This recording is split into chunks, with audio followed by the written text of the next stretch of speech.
Que no lo Sí, entendí. la pregunta es, ¿cuál es el sistema actual de boletas y de elección, de votación que pretende enfrentar este sistema de boleta única de papel? Mirá, hoy el sistema que tenemos en Argentina, ¿me estás preguntando? Sí, sí. Bueno, el sistema que tenemos en Argentina es un sistema de boleta que tiene, eh, básicamente, el concepto es que cada espacio político, sobre la base de lo que le habilita la justicia, imprime sus boletas y las pone a disposición de los votantes. Esas boletas tienen un formato en el cual se presentan los candidatos aleatoriamente, de acuerdo a lo que decide cada partido político, dentro de las reglas, dentro de las normas establecidas en el sistema electoral actual, pero con cada una con su formato absolutamente distinto. Y ese formato es el que se le presenta a los electores en una mesa en la que aparecen todas las ofertas electorales. En algunos casos se eligen varias categorías, no solamente se elige una categoría, sino varias categorías, y los electores terminan optando por algunas de esas boletas, sea en forma completa o sea en forma de manera fraccionada por cada una de las categorías. Obviamente, esas boletas o esa boleta, o sea, conjunción de boletas fraccionadas, se colocan dentro de un sobre que se le entrega al votante antes de ingresar al cuarto oscuro. Esa, eh, esa opción es colocada dentro de la urna y al final de la jornada electoral se cuentan uno por uno las elecciones de los votantes por categoría, lo cual puede demandar bastante tiempo, lo cual generalmente genera también muchos errores, muchas confusiones, salvo en los casos donde las que se elige una sola categoría, en las cuales, bueno, generalmente es mucho más sencillo y rápido, se termina perdiendo mucho tiempo, se generan confusiones, errores, y muchas veces se producen procesos viciados de nulidad. Y Eso por un lado. Por Francisco, otro lado, se gasta muchísimo dinero en papel que termina siendo tirado a la basura, eh, que son papeles que, bueno, obviamente no se reciclan porque no se vuelven a utilizar para nada, en muchos casos se prende fuego. Entonces se hace un derroche muy grande, te diría un derroche que sale muchísimo dinero, y se tira papel, cosa que ambientalmente también es un desperdicio, es una picardía. Y por otro lado se genera mucha confusión para los electores, es poco claro, es poco transparente, muchas veces se presta a maniobras que utilizan algunos partidos políticos desde hace mucho tiempo. Y bueno, todos esos vicios son los que se podrían desterrar fácilmente con un sistema como el de la boleta única electrónica. Puede ser en papel o puede ser electrónica. Yo la verdad que defiendo los dos sistemas. A mí me gusta mucho el que se utilizó en la ciudad de Neuquén para votar en las últimas elecciones, pero que se viene utilizando desde el año 2015, que es el sistema de boleta única electrónica, que es un sistema ágil, rápido, muy dinámico, puede utilizarlo cualquier persona, no deja grabada información en el software, no se puede tocar, se puede fiscalizar fácilmente y en una hora y media después de finalizado el comicio se pueden tener los resultados. Eso me parece lo más ágil, lo más transparente y lo más claro que podemos tener hoy en el sistema electoral argentino y que me parece que es a donde hay que buscar que sea lo que predomine en todo el sistema nacional. se presentó como un problema quizás en su momento cuando presentaron el proyecto de boleta única electrónica, el tema de los hackeos. ¿Cómo funciona eso en el proyecto y cómo se haría para tratar de que no pase, de que no se hackee el sistema? Bueno, sí, se presentó como una duda, como una posibilidad, una alternativa. La verdad que es muy difícil que eso ocurra toda vez que existiendo autoridades de mesa y fiscales de cada uno de los partidos políticos, o al menos de alguno de los partidos políticos, el proceso del hackeo de una máquina, que difícilmente se dé porque son máquinas que no están conectadas, solamente se las conecta para transmitir información.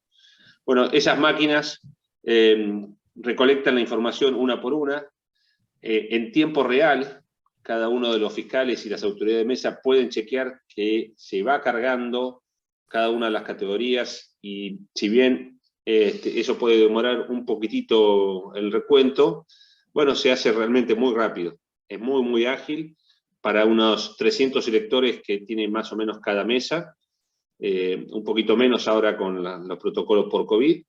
Ese recuento no puede llevar más de una hora. Esa información se transmite, pero además se le deja constancia a cada uno de los fiscales, con lo cual el sistema es realmente rápido, es ágil y, reitero, es muy transparente, muy claro.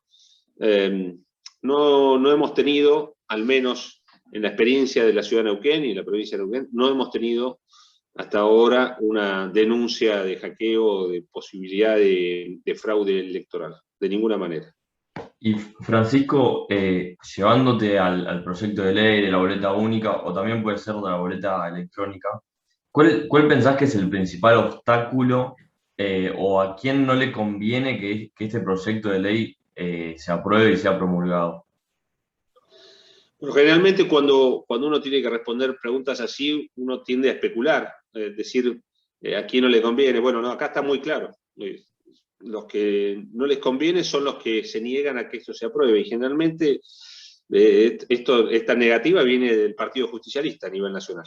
Esa es la realidad, ¿no? El Partido Justicialista, el Frente de Todos, o alguna de esas variables, es la que se viene negando sistemáticamente a que este sistema sea el que avance. ¿Por qué? Deben tener aceitado, evidentemente tienen aceitado algunos mecanismos. Hay distintas formas de aplicar esos mecanismos. Muchas veces tiene que ver con entregar la boleta en mano, a veces funciona con un sistema de pasamano, pero generalmente tiene que ver con, de alguna manera, condicionar el voto de personas a las que, de alguna manera, están en condiciones de condicionar porque le han prestado algún servicio o le han prometido algún servicio, por no decir que se compran voluntades en muchísimos casos. Y bueno, esto evidentemente, si están tan interesados en que no se cambie el sistema, es porque tienen algún interés de que este sistema les siga favoreciendo. ¿Crees que en estas elecciones y sobre todo con los cambios en el gabinete puede suceder algo de lo que estás diciendo, sobre todo teniendo en cuenta el resultado de las PASO? Mirá, sí, yo te dijera, de nuevo, perdón que sea un poquito recurrente con esto, yo te dijera de cualquier persona, sospecho de que esa persona puede llegar a hacer algo indebido y sería un imprudente. En este caso, la historia nos avala. Sabemos que las personas que están gobernando hoy en Argentina no tienen ningún pudor, ningún problema en llevar adelante cualquier acción con tal de quedarse en el poder y gozar de los beneficios del poder. Con lo cual, sí, todo lo que sea pensar mal de parte de quienes nos gobiernan hoy, yo te diría, hay un alto grado de posibilidades de acierto. Y Francisco, ¿qué proyección desde tu equipo, vos mismo, hacen con respecto a la aprobación y promulgación de la ley? ¿Creen que en el corto plazo va a suceder, en el largo plazo?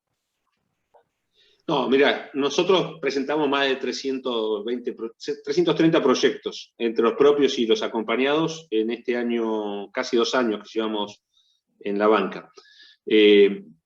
Muchos de esos proyectos sabíamos que no tenían ninguna alternativa de ser aprobados, inclusive porque no tenían el visto bueno dentro de nuestro interbloque, ¿no? Algunos de esos proyectos, la verdad que uno entendía que era muy difícil que salieran en el corto plazo.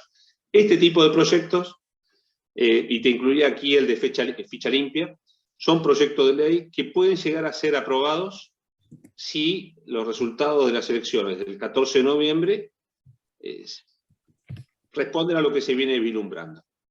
Yo creo que si los resultados son los que nosotros creemos que se pueden llegar a dar, entonces la conformación del Congreso va a ser una conformación mucho más pareja, en el que, bueno, todos los proyectos se van a tener que negociar verdaderamente, van a tener que discutirse qué temas se van a tratar finalmente y cuáles van a contar con adhesiones. Entonces, esa discusión parlamentaria que es sana y que es bueno que se dé, yo creo que se puede llegar a dar verdaderamente a partir del 10 de diciembre de este año, con el resultado de las elecciones del mes que viene. Ojalá así sea, ojalá podamos tener mayor calidad institucional sobre la base de las discusiones maduras que se tienen que dar en todo sistema democrático. Y Francisco, te quería preguntar porque a mí no es algo nuevo la boleta de papel, la boleta única de papel en Argentina. Creo que, si no me equivoco, habías mencionado Neuquén y también otras provincias. ¿Eso ustedes lo analizaron? ¿Vieron otros países? ¿Cómo les fue a esos países, a esas provincias? Sí, hoy en Argentina te diría, sobre todo se aplica en Santa Fe, en Córdoba, y algún otro municipio también lo aplica. Las experiencias son buenas. Obviamente, todos los sistemas, como el sistema democrático en general, es falible, los sistemas electorales son falibles, todo es perfectible. Obviamente, si uno ve la experiencia en Estados Unidos, donde, la justicia misma, en las últimas elecciones nacionales, constató fraude, y entonces uno dice, bueno, en la democracia más perfecta, o la que se parece más a un sistema perfecto en todo el mundo, la justicia comprueba fraude, bueno, ¿cómo no va a suceder en otros lugares del mundo? No hay ningún sistema que sea infalible. Obviamente, además del sistema, tiene que funcionar las instituciones de la República, tienen que funcionar... Uno aspira a que nadie que participa de una contienda electoral esté pensando en hacer trampa. Pero bueno, hay que generar todos los mecanismos para evitar que esa trampa se dé. Cuanto más maduras son las sociedades, cuanto más afinadas están en algunas cuestiones en esas comunidades, en esas sociedades, más maduros, más perfectos son esos procesos. Uno puede ver cómo en algunos sistemas democráticos hay prácticamente nulas discusiones sobre los procesos electorales. Bueno, en Argentina nos falta un recorrido importante por dar, y entonces es previsible que tengamos algunas dificultades en los próximos años también. Entonces hay que generar todos los mecanismos, no solamente el de la boleta, sino todos los mecanismos alrededor de independencia de la justicia, de fiscalización, para que, que todos esos procesos se den de la manera más razonable posible. Francisco, te cambio un poco el tema de la boleta única. Más allá del buen resultado que tuvieron en la elección y teniendo en cuenta la disputa interna que hay en el PRO entre, digamos, los más moderados y quizás los más radicales, ¿cuál crees que es el rol del PRO hoy para ayudar y colaborar para salir de esta crisis? Mira, te digo, creo que el PRO ha tenido, más allá de las posiciones, algunos tenemos posiciones más radicalizadas. Yo soy uno de los que tiene las posiciones por ahí más fuertes, y obviamente no estoy solo, hay personas que comparten mi visión de las cosas. Hay otras personas que tienen una visión bastante más moderada, más dialoguista. La realidad es que ni a los dialoguistas ni a los que por ahí tenemos posiciones más fuertes nos ha ido muy bien con el oficialismo. Tenemos el problema del diálogo en Argentina hoy, no parte de la oposición, parte del oficialismo. Entonces, vos podés pretender dialogar, y es sano y está bien que así sea, podés pretender dialogar con cualquiera. Sobre todo en un sistema democrático en el que vos sos representante de un sector de la población, y así lo establece nuestra Constitución Nacional y también lo establece nuestro sistema político en general. Ahora, la voluntad de diálogo no puede ser unidireccional. La voluntad de diálogo tiene que ser un sistema en el que todos estemos de acuerdo con que dialogando se resuelven los temas. En Argentina, hoy, la realidad, la que manda es Cristina Kirchner. Esa es la realidad. Le guste o no a Alberto Fernández, le guste o no a quien esté de interlocutor en este momento, la realidad es que hoy manda ella. Y si las cosas no se resuelven como muchos quisiéramos, es porque ella toma decisiones en un sentido contrario al diálogo. Y lo va a seguir haciendo. La realidad es que el presidente de la Nación está cada vez más débil.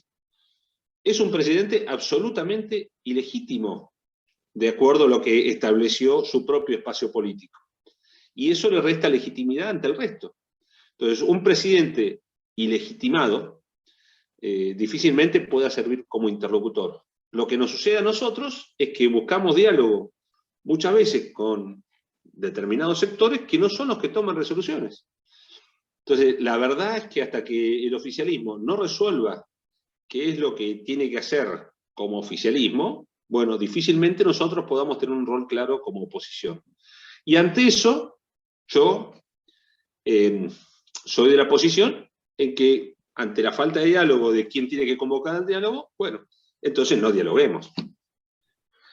Esa es la realidad. A mí me parece, reitero, que lo ideal es, bueno, ganaste o perdiste, vos tenés que dialogar y tenés que construir en comunidad. Ahora, eso tiene sus límites, que te lo pone generalmente el que no quiere dialogar. Ahora, Francisco, traslado esta disputa electoral que estaba hablando Juan y que hablaste a nivel nacional, te lo traslado a Neuquén, que es tu provincia y de donde fuiste elegido diputado. En las últimas elecciones, por ejemplo, de gobernadores, vemos que hay un partido político que no se ve en la escena electoral, que es el Movimiento Popular Neuquino, y que viene ganando todas las elecciones, por ejemplo, de gobernación hasta ahora. ¿Cómo nos podrías explicar eso para una persona que no sé, que no conoce de Neuquén? ¿Cómo podrías explicar la constante victoria, por lo menos de gobernador? En senadores, si no me equivoco, también perdió en las últimas elecciones, pero bueno, ¿cómo podrías explicarlo? Mirá, no es difícil de explicarlo. Lo que a veces no hacemos quienes perdemos esos procesos es ser autocríticos. Y siempre señalamos las responsabilidades que tiene, claramente, aprovechando todos los vericuetos que tiene este sistema electoral, bueno, el Movimiento Popular Neuquino, con sus distintas estrategias para perpetuarse en el poder. Llevan más de 60 años. Algo mal debemos hacer nosotros para que la gente siga eligiendo al Movimiento Popular Neuquino y no elija otras opciones, como la nuestra, por ejemplo. La realidad es que el MPN, en todo este proceso, ha tenido momentos más virtuosos y momentos, yo diría, rozando el defecto permanente. Hoy es uno de esos momentos. La verdad que hoy el MPN no tiene nada para ofrecerle a la comunidad de la provincia de Neuquén, ni en presente ni en futuro. Pero, claro, cuando hay mucha plata como hay hoy en Neuquén, porque tenemos un barril de petróleo a 85 a nivel nacional, que la realidad que se paga 55, pero es en dólares. Y es muchísima plata que se coparticipa una provincia como Neuquén, que obviamente los sueldos han ido aumentando, pero nunca al ritmo de lo que aumentó el barril de petróleo combinado con el precio del dólar. Entonces, Neuquén es una provincia muy rica, con mucha gente que cobra muy bien y que es conservadora a la hora de elegir sus representantes. Prefiere no cambiar un statu quo que le viene siendo favorable. La realidad es que en Neuquén mucha gente vive bien. Claro, hay desigualdad en ingreso y entonces hay sectores que aspiran a vivir bien también y a recibir los favores de este estado de bienestar, entre comillas, que tenemos hoy en Neuquén. Hay mucha gente que es consciente de que esto se puede mejorar, pero, reitero, nosotros no hemos tenido la capacidad de mostrarnos ante los neuquinos como una alternativa mejor que la que le ha presentado el Movimiento Popular Neuquino. Que a la hora de las elecciones, ¿qué hace? Históricamente han hecho más o menos lo mismo. Tienen un frente opositor en nosotros, tienen otro frente opositor en el peronismo. Cada uno de esos frentes opositores tienen al menos un candidato. Bueno, si hay un candidato, ellos logran generar, me refiero al Movimiento Popular Neuquino, logra generar al menos un candidato más de forma tal de dividir la oferta electoral de la oposición. Entonces, a esa oferta electoral que han generado ellos, de manera artificial, la financian. Y le pagan toda la cartelería, le pagan toda la publicidad, le asisten con todo tipo de recursos que son de los neuquinos, vía impuestos, vía gestión del Estado que tiene a cargo el Movimiento Popular Neuquino, pero que no es el Estado claramente no es del Movimiento Popular Neuquino, ni del gobernador, ni de nadie, sino que de todos. Pero bueno, ellos hacen uso de esos recursos económicos para comprar a la oposición. Y han sido muy, muy efectivos en eso, ¿no? Y de hecho, ayer, por ejemplo, en las últimas elecciones a concejal, Bueno, lo que ellos hicieron fue efectivamente comprar a una lista opositora de cada uno de los espacios contrincantes. Bueno, sacan 10 puntos por acá, 5 por allá, y con eso limitan las alternativas, las posibilidades de la oposición. Claro, para eso no solamente necesitas tener a alguien que corrompe, sino a alguien que quiera ser corrompido. Pero siempre encuentran, lamentablemente siempre encuentran gente escasa de voluntad, con muy poco apego a los valores morales, a la responsabilidad ética, y bueno, y se termina vendiendo a los favores de estos dineros públicos, transformados en beneficios electorales. Es lo que ocurre y lo que ha venido ocurriendo durante todo este tiempo. Esto someramente. Más allá de eso, algunas cosas bien también han hecho, y bueno, con esa base se sostiene. ¿Y cómo crees que se revierte esto, si es que crees que hay manera de revertirlo? Porque por lo que contás parece un desafío bastante grande. Lo vamos a hacer. Yo tengo mi estrategia para el 23 y estoy muy confiado de que lo vamos a lograr. Y Francisco, te hago la última. Te quería preguntar cuáles eran tus objetivos legislativos, por lo menos de acá hasta que se termine tu mandato. Si no me equivoco, te quedan 2 años. Y bueno, te quería preguntar eso. Y a mí me encantaría que me aprueben alguno de mis proyectos de ley. Tengo muchos proyectos de ley que lamentablemente ni siquiera han sido tratados en comisión. Mira, te diría, el único proyecto que se va a tratar, depende cuándo salga esto, pero el de etiquetado. Yo tengo un proyecto de etiquetado que no se parece en nada al que se va a aprobar, pero es un proyecto que, bueno, por lo menos va a ser tratado de alguna manera. No va a ser aprobado mi proyecto de ley, porque difiere bastante del oficial. Yo estoy muy a favor de que el consumidor tenga toda la información posible, pero no estoy de acuerdo con el proyecto oficial que básicamente restringe las libertades individuales tanto de la oferta como de la demanda. Eso no estoy de acuerdo, entonces yo no voy a aprobar ese proyecto. Pero he presentado muchísimos proyectos más, muchos de los cuales tengo la expectativa de que se aprueben. Así que la verdad que mi expectativa es seguir presentando proyectos sobre la base de escuchar. Yo soy de escuchar mucho, de estar muy atento a los requerimientos de la comunidad, de los distintos sectores. Y bueno, esa escucha me habilita, me permite y me obliga a presentar proyectos. Y bueno, esos proyectos tengo la expectativa de que se transformen en ley, en los casos que corresponde, y bueno, después tenemos varios proyectos también de resolución, de pedido de informe, que esos generalmente tienen respuesta en algunos casos, en otros no, pero tienen otra jerarquía. Los proyectos importantes son los de ley, y en ese sentido, mi expectativa es, bueno, irme con algunos proyectos de ley aprobados.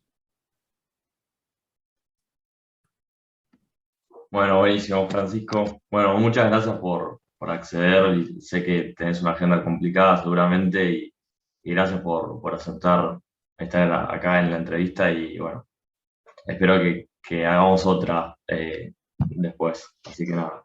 Bueno, por supuesto, mirá, no sé si da el tiempo para decirlo, pero siempre que tengo la oportunidad de conversar, sobre todo con jóvenes, lo aprovecho porque más allá de que esto es un formato de entrevista, a mí me gusta escuchar mucho, no porque te diría, no porque solamente porque me estoy convirtiendo en un viejo que necesita actualizarse sobre qué es lo que piensan los jóvenes, sino porque primero la frescura de quien ve las cosas distinto a como la ve uno, la visión distinta de la que tiene uno en muchas cosas, ayuda a cambiar a veces de opinión. Uno se va poniendo viejo y se va poniendo más cuadrado, y entonces escuchar a jóvenes y aprender de los jóvenes es un proceso interesante, es un desafío también, ¿no? Porque cuesta mucho a veces. Pero además porque yo tengo mucha expectativa en lo que los sub-30 pueden hacer con nuestro país. Creo que hay mucha esperanza de que se pueda torcer la realidad de lo que hoy estamos viviendo y que en gran medida mi generación es responsable. Así que hay un pase de responsabilidad ahí que les estoy tirando a ustedes dos en concreto, pero se lo tiro a todos los jóvenes. no vale echarle la culpa a nadie. Esto no es culpa de Macri, como dice Fernández todo el tiempo, ni es culpa de mi generación ni de la anterior. Acá hay que hacerse cargo, arremangarse y resolver los problemas de Argentina. Este es un país que, si lo vemos con ojos de corto plazo, parece inviable. Pero este país no es inviable. Este es un gran país que necesita de patriotas que lo saquen adelante. Y ser patriota no significa agarrar una bandera y salir a matar a nadie, ¿eh? Significa arremangarse, laburar, hacer todos los esfuerzos, meterle todo el amor posible, porque esta es la tierra de nuestros padres, pero también la tierra de nuestros hijos, además de ser nuestra tierra. Y estos son nuestros colores, nuestro idioma, nuestra cultura, nuestra bandera. Hay que defenderlo y hay que dar todo por lo que es de uno. Y esa es una responsabilidad grande. Y yo tengo esperanza en ustedes. Así que métanle y cuenten conmigo para lo que sea.